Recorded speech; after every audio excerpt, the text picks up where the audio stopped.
Владимир Тимофеевич Логвичев – ветеран Великой Отечественной войны, ветеран органов внутренних дел. Ушел из жизни 4 января 2013 года в возрасте 87 лет. Всю свою жизнь он честно и добросовестно служил Родине. В 1943 году 17-летним пареньком ушел на фронт. Служил связистом в войсках Первого Белорусского фронта.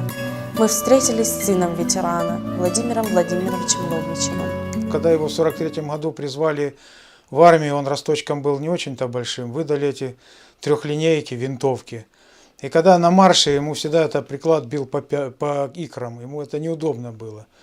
И в одном из перекуров, там было недалеко склады, он побежал, старшина там находился на складах, и попросил старшину обменять трехлинейку на автомат.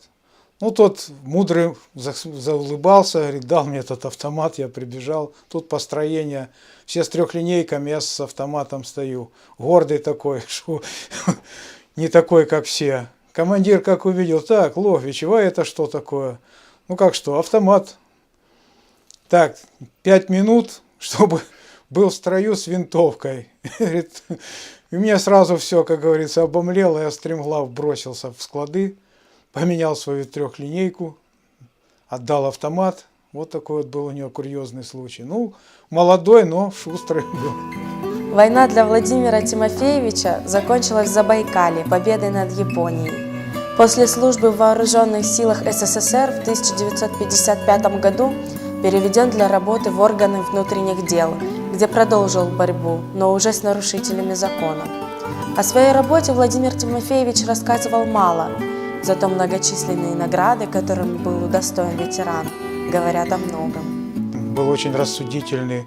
К нему можно было всегда, как к старшему товарищу, обратиться по любому вопросу, с любой проблемой. Он всегда мог это дело рассудительно растолковать, объяснить. Хотелось бы, чтобы нынешнее и последующие поколения никогда не забывали участников Великой Отечественной войны, помнили подвиг, который они совершили ради того, чтобы мы жили под мирным чистым небом. Уходит из жизни поколение несгибаемых героев, прошедших самую страшную войну. Поколение, восстановившее из руин самую большую страну в мире.